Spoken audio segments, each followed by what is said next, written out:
자, 인문 첫 번째 지문부터 보겠습니다. 우리 파트가 나뉘어져 있는데 서양, 철학과 사상가 파트예요. 그래서 철학이나 사상가들의 이야기가 나올 겁니다. 자, 지금 보면 첫 번째로 나오는 지문은 22년 9월 학력평가 문제입니다. 자, 그래서 이 바로 다음 지문이 3월 지문이야.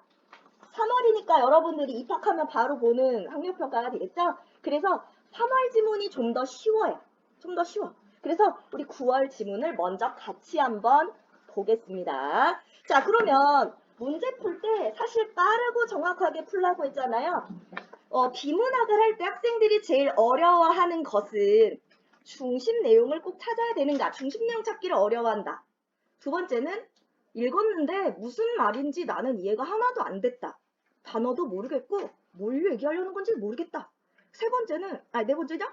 어쨌든 가장 큰 문제는 뭐냐? 읽고 완전히 까먹어요. 문제를 보면 생각이 안 나. 다시 지문을 봐야 돼. 그럼 또 읽어. 거기서 또 찾아요. 꼭 찾으면 다행인데 또 못 찾아. 그래 또 이거 헤매. 막 헤매다가 그 다음 지문 문제 보잖아? 또 기억이 안 나.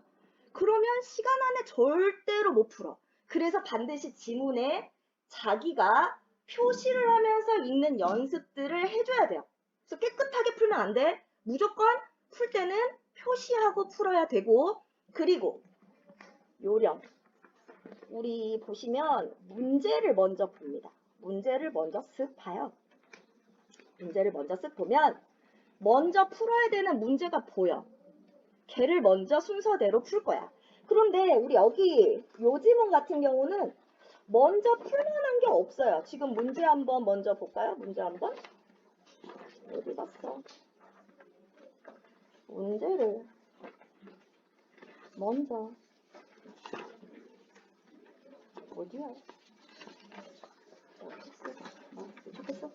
자, 우리 문제를 한번 쓱 보겠습니다. 문제를 뚝뚝 보면 윗글을 통해 답을 찾아라. A와 B가 대화를 나눴다. 자, 기억, 니은에 대한 이해, 그리고 윗글과 보기를 비교한 내용하고 나왔어요. 그럼 문제만 쓱 보고 아, 어떤 거구나. 그리고 나면 기억하고 니은. 자, 기억이 이해되면 바로 3번 문제 가서 기억이 맞는지 틀리는지를 보고 올 거고, 니은을 읽고 나면 나머지 것까지 풀 수가 있으니까 이 부분에서 3번을 먼저 풀고 나서 나머지 건 다 읽어야 푸는 문제. 그래서 나머지 것들은 순차적으로 해결해 나갈 겁니다. 얘는 딱히 뭘 먼저 한다 하고 보이는 문제가 없어서 다음 지문에서 한번 다시 보여줄게요. 자, 그러면 우리 첫 번째 문단부터 한번 봅시다. 자, 인간은 누구나 행복을 추구하며 살아간다. 그런데 과학기술의 발전을 통해 유례없는 풍요를 누리고 있는 현대인은 과연 행복한가? 라고 물어봤어. 자, 우리 보통 비문학의 첫 번째 문단에서는 여기서 다룰 내용에 대해서 소개를 하는데 일반적으로 크게 벌려놓고 그 다음 문장에서 점점점 좁혀나가는 형태로 보이는 지문이 굉장히 많아요. 특히 반복적으로 사용되는 단어가 핵심어일 가능성이 많죠. 행복, 그리고 행복. 바로 행복에 대해서 얘기하고 있습니다. 바로 현대 사회에서 행복에 대해 고찰한 연구를 막 한 철학자 에리 프롬은 행복을 무엇이라고 했는지 알아보자 라고 했어. 그럼 우리 첫 번째 문단에서 바로 이 글에서 다룰 대상을 소개하고 있다. 뭐에 대해서? 바로 다른 색으로 해야지 되겠지. 헷갈리니까.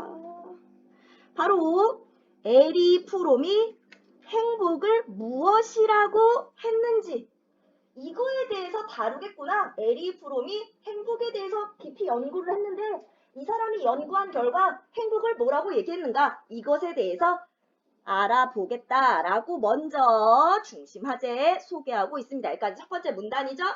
자, 문단을 좀 구분해 놔야 어느 문단에 있는지 바로바로 찾기가 좀 편해요.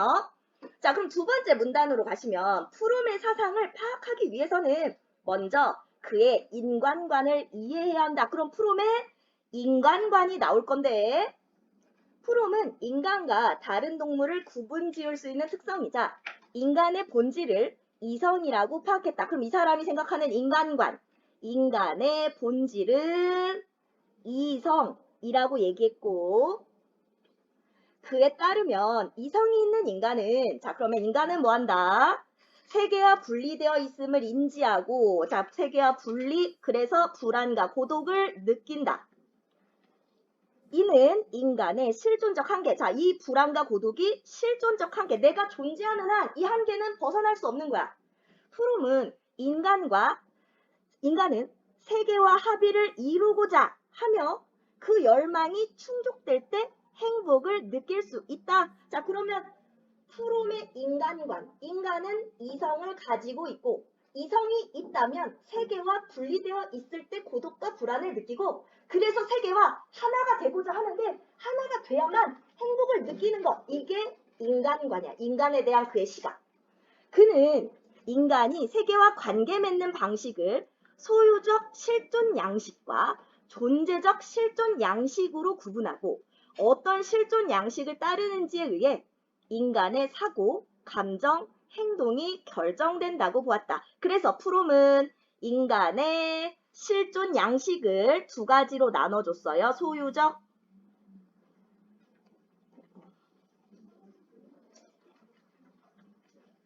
여기까지죠? 자, 바로 어떤 것?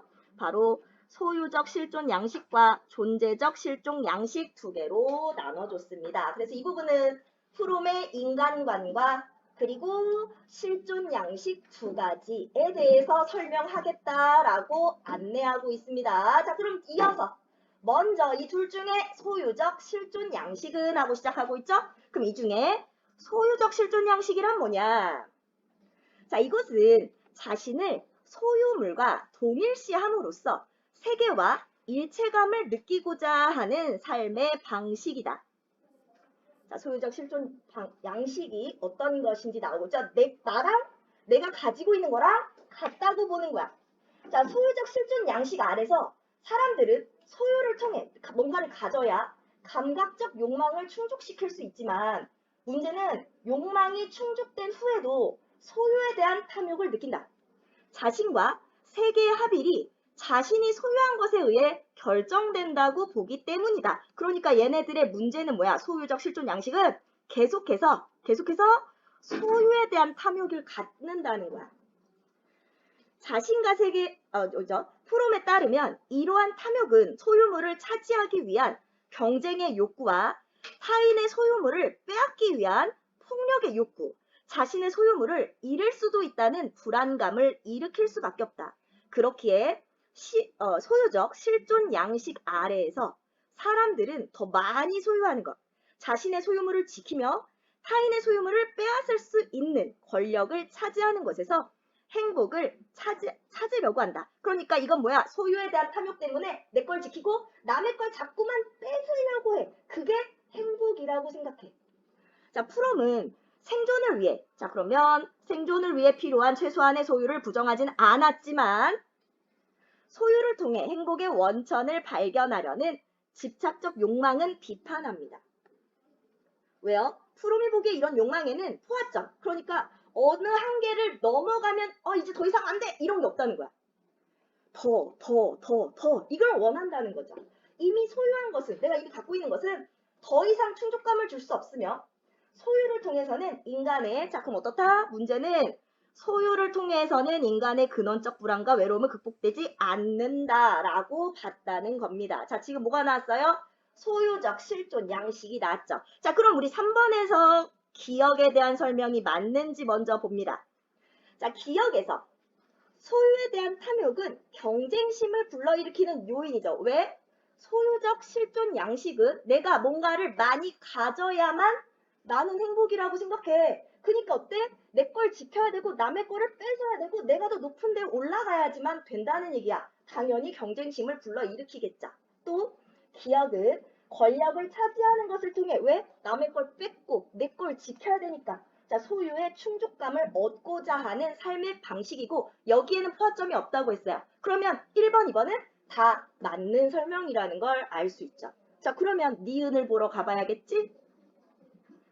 자, 니은 한번 볼까요? 자, 프롬은 이러한 소유적 실존 양식이 아닌, 그럼 이번엔 누구? 존재적 실존 양식으로 살아갈 것을 제안했다. 그럼 프롬이 생각하는 좋은 실존 양식은 존재적 실존 양식이죠. 자, 존재적 실존 양식은 소유에서 벗어나 세계와 하나가 되는 삶의 방식이다. 프롬은 세계와 합의를 이루기 위해서는 이성적 능력을 생산적으로 사용해야 한다고 했는데, 자, 그러니까 얘는 뭐해라? 소유에서 벗어나서 세계과 하나가 되는 삶의 방식인데, 우리 하나가 돼야 불안하거나 고독하지 않고 행복으로 갈 수 있으니까 그때 뭐 해야 돼? 이성적인 능력을 생산적으로 사용해야만 해. 이때 생산적이라는 것은 쓸모있는 결과물을 만들어내는 능력이 아니라 그럼 어떤 상태? 내면의 능동적인 상태를 의미합니다. 자, 여기까지 이해가 안 되면 예를 들면 구체적으로 그리고 우리가 알아듣기 쉽게 풀어줄 거니까 예를 드는 부분을 잘 보시고요. 나는 이해가 이미 다 됐어. 그러면 사실은 한 고3 정도 되면 과감하게 점프하고 다음 질문 가도 상관없습니다. 자, 예를 들어 프롬은 시를 읽고 의미를 깊이 있게 고민하는 사람의 내면에서는 능동적인 작용이 일어나고 있다고 보았다.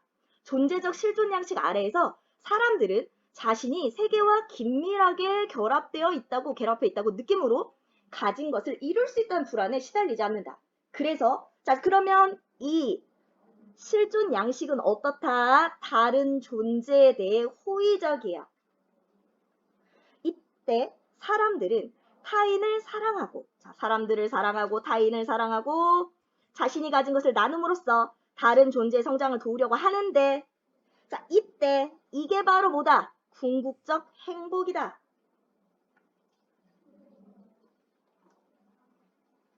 라고 얘기하고 있고요. 자, 그러면 우리 니은까지 봤으니까 아까 니은에 해당하는 걸 볼까요? 자, 지금 3번에 답이 체크가 되어 있는데, 자, 니은에서 유용한 결과물을 생산하는 것은 행복을 실현할 수 있는 조건이다 라고 했는데, 아까 뭐라고 그랬어? 이성을 생산적으로 이용하라고 했는데, 거기서 생산적이라는 말은 유용한 결과물을 생산하는 게 아니라고 얘기했어요. 질문 다시. 자, 뭐라고요? 자, 바로 이성적인 능력을 생산적으로 사용하라고 했지만 결과물을 만드는 게 아니라 이 내면이 막 능동적인 상태, 이 능동 안에서 나는 내 존재는 모든 이 세계와 결합되어 있고 쟤와 나가 연결되어 있으니까 제가 못 살면 결국엔 나도 망하는 거거든. 같이 타인을 돕고 이타적으로 행동하면서 행복을 느낀다 라고 얘기했어요. 그러니까 우리 여기 니은 유용한 결과물을 생산하는 건 아니다 라고 얘기했습니다. 자, 그래서 3번이 틀렸고 4번 니은은 상실의 불안에서 벗어나요. 왜? 이미 우리는 세계와 연결되어 있다고 생각해요. 그래서 타인을 사랑하고 자신이 가진 것을 나누려고 하고 이때 비로소 행복이 오죠. 자, 기억과 니은은 일상의 사물과 관념적 대상에 적용되는 삶의 방식이다 라고 했고요. 자, 우리 사고나 행동 모든 것에 영향을 미친다고 했습니다. 자, 그러면 지문을 이어서 자, 한편 프롬에 따르면 두 실존 양식에서는 우리가 일상생활에서 사용하는 물건들과 지식, 사상 등이 모두 그 대상으로 나타난다. 두 실존 양식은 우리가 물건이나 우리의 생각 혹은 사상 모든 것에 다 나타나요. 예를 들어 소유적 실존 양식을 따르는 사람에게 학습은 권력 추구의 수단이 되지만 그쵸? 왜? 얘네들은 뭔가 소유하려고 하니까.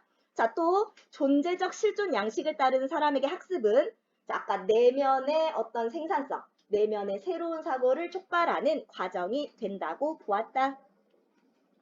자, 그렇다면 프롬은 현대사회에서의 행복 문제를 어떻게 진단했을까? 바로 현대사회에서 행복 문제를 어떻게 진단해요? 자, 프롬이 보기에 현대인은 물질적 풍요를 통해 감각적 욕망의 충족을 누리고 있지만 고독과 불안에 시달리고 있다.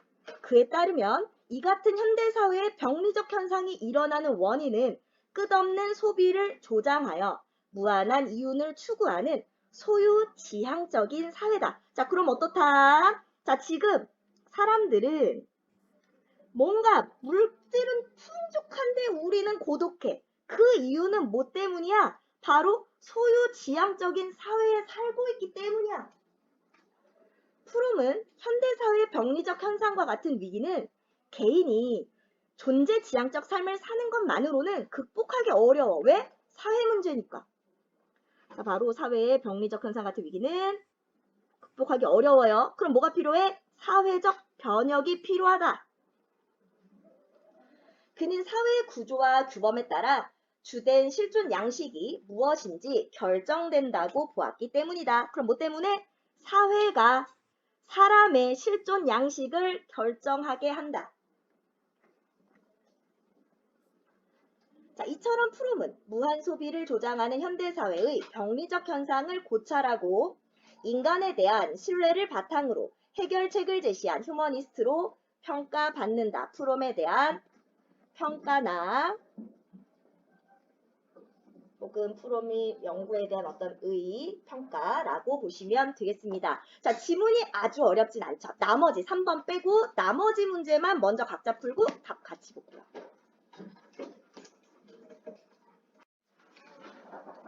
자, 그래서 우리 지금 넘어가면 자, 5번부터 9번에 해당하는 지문은 3월 학력평가 문제고 그래서 충분히 풀 수 있으니까 얘는 숙제로 하겠는데요.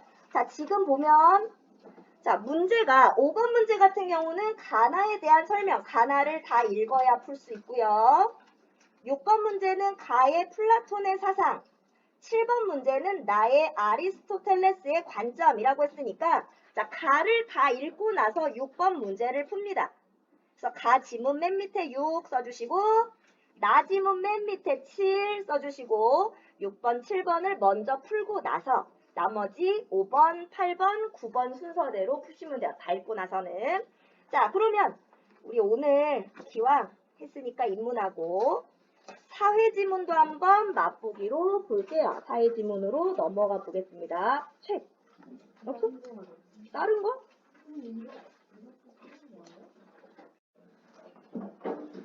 자, 우리 경제 파트로 넘어가면 전 첫 번째 지문이 나오게 됩니다. 자, 경제에 대한 기초적 이해 파트인데요. 우리 경제 문제는 언어에 조금 자신 있는 친구들도 있어. 문제를 풀다 보면 이게 막 외우고 뭐 해서 하는 것들이 아니고 언어적인 감각이 뛰어난 친구들이 있는데 그런 경우에 잘 풀 수 있는 부분이 있고 어려워하는 부분이 있거든요. 특히 경제지문 같은 경우에는 표가 나오고 막 계산하는 게 나오고 막 그래프가 나오고 막 하기 시작하면 나는 조금 완전 문과 성향인데 하면 조금 더 어려울 수가 있어요. 근데 이거는 자꾸 보다 보면 표나 그래프 같은 경우는 보는 이제 훈련이 되면 좀 더 익숙해지니까 자, 여기서는 계산하는 문제가 한 문제 정도 나올 겁니다. 자, 그래서 보시면 자, 5번 문제 같은 경우 보면 사전적 의미를 묻는 문제가 나오고 있죠. 자, 이런 것들은 약간 쉬운 문제예요. 그래서 단어가 나오면 바로 5번이랑 왔다 갔다 하면서 그 단어가 맞는지를 확인하셔야 됩니다. 자, 그래서 여기 보면 민감, 밀접, 급격, 초래, 산출. 자, 얘 나올 때마다 문제에서 확인하고 올게요. 자, 그럼 우리 첫 번째 문단부터 봅시다. 자, 수요의 법칙에 따르면 어떤 상품의 가격 변화에 따라 그 상품의 수요량은 변화한다. 자, 수요의 법칙 먼저 얘기하고 자, 수요의 가격 탄력성은 가격이 변할 때 수요량이 변하는 정도를 나타내는 지표다. 자, 그래서 여기서는 수요의 법칙과 수요의 가격 탄력성 얘기하고 있어요. 여기서 포인트는 수요의 가격 탄력성. 자, 가격 변화에 따른 수요량의 변화가 민감하면 탄력적이라고 하고 가격 변화에 따른 수요량의 변화가 민감하지 않으면 비탄력적이라고 한다. 자, 그래서 탄력적인 경우와 비탄력적인 이유. 자, 변화가 민감하냐, 민감하지 않냐에 따라서 탄력적과 비탄력적으로 나눠주고 있습니다. 자, 민감하다 라는 말이 나왔어요. 자, 그럼 5번에 1번 한번 보세요. 자, 자극에 빠르게 반응을 보이거나 쉽게 영향을 받는다. 자, 가격에 쉽게 영향을 받으면 탄력적이고 쉽게 영향을 받지 않으면 비탄력적이다 라는 말이니까 맞아. 쉽게 영향받는다는 말이 맞구나. 자, 그러면 이어서 두 번째 문단.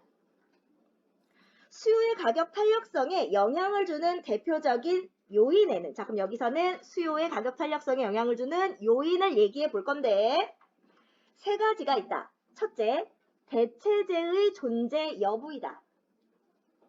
어떤 상품에 밀접한 대체재가 있으면, 자 밀접하다는 건 그것과 가깝다라는 뜻이 되겠죠? 자 그러면 5번 문제 한번 다시 볼까요? 아주 가깝게 맞닿아 있는 대체재가 있다면 맞아, 밀접하다는 건 가깝게 맞닿았다는 뜻이야. 5.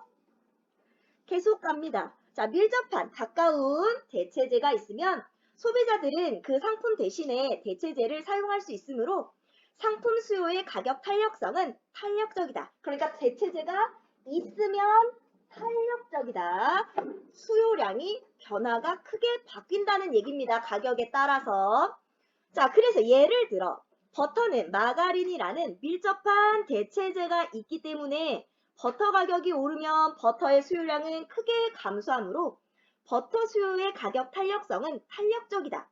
반면에 달걀은 마땅한 대체재가 없으므로 달걀 수요의 가격 탄력성은 비탄력적이다. 둘째, 필요성의 정도다. 둘째는 필요성의 정도.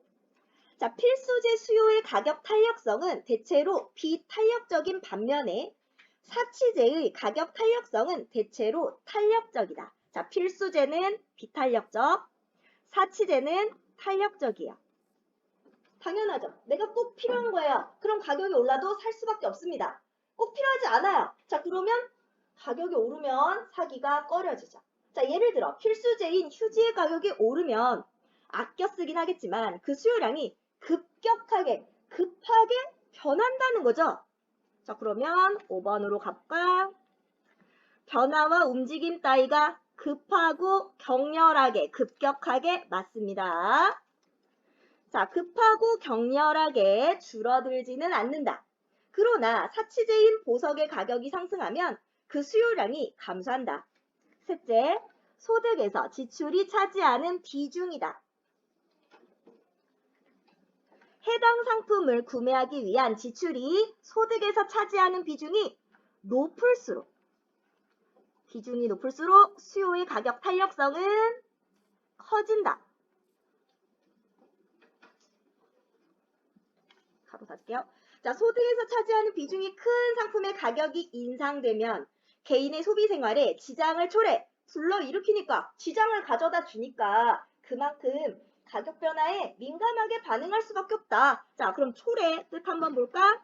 어떤 일의 결과로서 어떤 현상을 생겨나게 한다. 자, 그래서 뭐 하니까? 바로 생활에 지장을 불러오니까 자, 가격에 민감하게 반응할 수밖에 없습니다. 자, 그래서 요인 세 가지가 나왔어요. 요인 세 가지. 자, 그렇다면 자, 이번에 나올 내용은 수요의 가격 탄력성은 어떻게 계산할 수 있을까? 계산 방법이 나올 겁니다.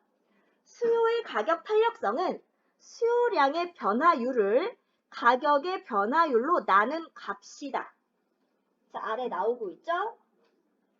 가격의 변화율 분의 수요량의 변화율. 다시 말하면 기존 가격 분의 가격 변화율 분. 그래서 퍼센트 분의 기존 수요량 분의 수요량 변화분 각각의 변화율을 바탕으로 볼 건데 예를 들어 아이스크림 가격이 10% 인상되었는데 자 10% 인상. 아이스크림 수요량이 20% 감소했다고 하자. 20%. 자 그러면 2죠. 자 그럼 어때? 2배입니다. 2배. 자 수요의 가격 탄력성은 어떻게 된다? 2가 된다. 일반적으로 수요의 가격 탄력성이 1보다 크면 탄력적이고 1보다 작으면 비탄력적이다. 자, 수요의 가격 탄력성이 1이면 단위 탄력적이라고 부릅니다. 자, 계산 방법과 탄력적이고 비탄력적인 기준이 뭐다? 1보다 크냐 작냐. 수요의 가격 탄력성은 총수입에 영향을 미친다. 자, 총수입은 상품 판매자의 판매 수익이며 동시에 상품에 대한 소비자의 지출액인데 그러니까 판매자가 얼마나 벌었냐, 소비자가 돈을 얼마나 썼냐, 이는 어떻게 계산해요?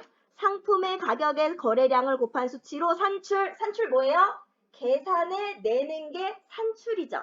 자, 그러면 아까 5번이 마지막으로 남아 있었는데 어떤 일에 필요한 돈이나 물자를 내놓는, 물론 그런 단어의 산출도 있습니다. 하지만 이런 뜻이 아니고 계산해 낸다의 산출이죠. 자, 그래서 5번이 틀렸다는 사실을 바로 확인했고요. 일반적으로 수요의 가격 탄력성이 비탄력적인 경우 가격이 상승하면 총수입도 증가하겠지만 자, 비탄력인 경우 총수입이 증가합니다. 수요의 가격 탄력성이 탄력적인 경우는 가격이 상승하면 총수입이 감소해요. 예를 들어 어느 상품의 가격이 500원에서 600원으로 20% 상승할 때 수요량이 100개에서 90개로 10% 감소했다면 자, 그러니까 우리 아까 계산할 때 자, 이렇게 자, 이 상품의 수요의 가격 탄력성은 비탄력적이다. 자, 왜 비탄력적이죠? 아까 10% 20% 상승할 때 10% 감소했습니다. 자, 그러면 50%죠. 자, 수요 가격 탄력성은 비탄력이에요. 자, 이때 총수입은 상품의 가격에 거래량을 곱한 수치이므로 아까 계산하는 거 위에 있었죠? 인상 전 5만 원에서 인상 후 5만 4천 원으로 4천 원이 증가하게 되는 것이다. 그러므로 수요의 가격 탄력성을 파악하는 것은 판매자에게 매우 중요한 일이다. 자, 왜 판매자에게 중요합니까? 바로 뭐기 때문에 수요의 가격 탄력성이 탄력적이면 어떻다? 금액이 올랐을 때 소득이 오히려 줄어드니까 만약에 비탄력적이면 어때요? 가격이 올라도 내 소득은 늘어납니다. 바로 수요의 가격 탄력성에 따라 내 총수입이 늘어날 수도 있고 줄어들 수도 있으니까 판매자는 이걸 알아야겠죠? 자, 그럼 A에 해당하는 문제 바로 풀 수 있을 겁니다. 자, 나머지 문제 지금 풀어볼게요. 자, 같이 답을 맞춰보겠습니다. 자, 1번 보시면 윗글을 통해 알 수 있는 내용으로 적절하지 않은 것. 자, 1번 문제 너무 쉽죠? 자, 수요의 가격 탄력성이란 뭐다? 자, 가격에 따라 수요량이 막 널뛰기를 막 한다. 그러면은 뭐예요? 탄력적이다. 널뛰기 안 한다. 비탄력적이다. 자, 수요의 가격 탄력성은 어떻게 산출해요?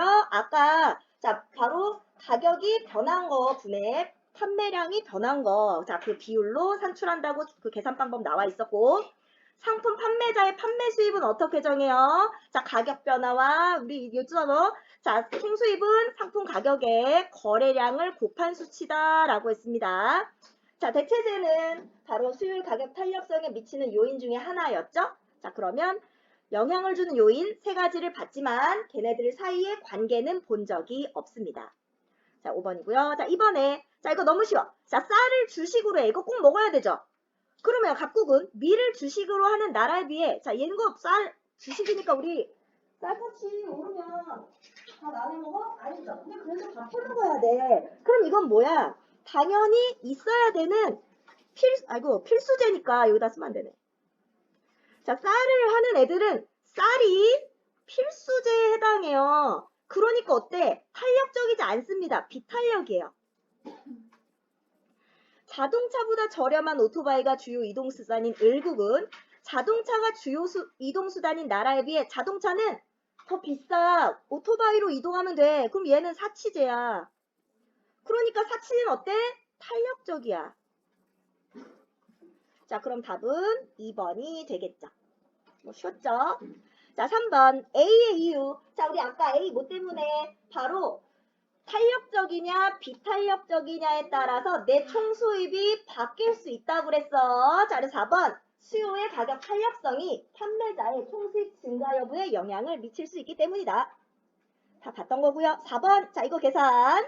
자, 김밥과 영화 관람권의 가격 인상 이후 하루 동안 수요량 감소를 나타낸 표입니다. 자, 김밥 같은 경우에는요. 어떻게 되니? 자, 어떻게 돼요? 100개분의 20개? 아까 우리 계산법. 자, 다시. 자, 계산법 보시면 자, 가격분의 수요량입니다. 자, 그러면 가격분의 2000분의 500. 다 계산 다 해봤죠? 얘 몇 나와요?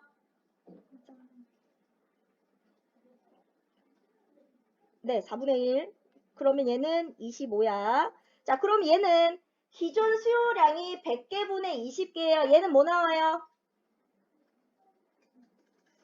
50, 자, 50이죠, 50. 50이죠? 이거 계산 다 할 수 있지? 그러니까 얘는, 뭐야, 뭐 어떻게 되는 거야? 100분의 20이니까 20이죠. 왜 이러는 거죠? 100분의 20이니까 20이죠. 자, 그럼 얘는 어때? 1보다 작아요. 자, 그러면 비탄력적이죠. 영화 관람권 같은 경우에는 어떻게 돼요? 영화 관람권 같은 경우에는 얘가 2500분의 100, 1000이죠. 계산. 자, 2500분의 1000이죠. 이거 몇 나왔어? 네, 40. 자, 그러면 얘는 몇 나와요? 만분의, 그쵸? 얘는 2000이니까 뻔하죠? 20이죠? 그럼 얘가 뭐야? 2배죠, 2배. 자, 2야. 1보다 큽니다. 탄력적이에요. 자, 그러면 김밥은 가격의 변화율이 수요량의 변화율보다 작습니다. 자, 그리고 영화 관람권은 자, 지금 가격의 변화율이 지금 가격이 더 많이 줄었고요. 수요량은 변화가 덜 줄었어요. 자, 영화 관람권은 가격의 변화율이 자, 이거 다 뭔 말인지는 알죠? 자, 그래서 어쨌든 김밥은 비탄력이고 영화 관람권은 탄력입니다. 그걸로 푸시면 돼요. 자, 그래서 답은 5번이 되겠죠. 자, 이거 별로 어려운 지문이 아니었습니다. 그래서 우리 여기도 됐고요. 자, 그러면 우리 경제 지문도 뒤에 지문 하나만 숙제로 할게요. 그래서 우리 인문, 우리 봤던 지문 뒤에 있는 지문하고 경제 이 바로 뒤에 있는 지문 문제만 풀어가지고 오시면 되겠습니다.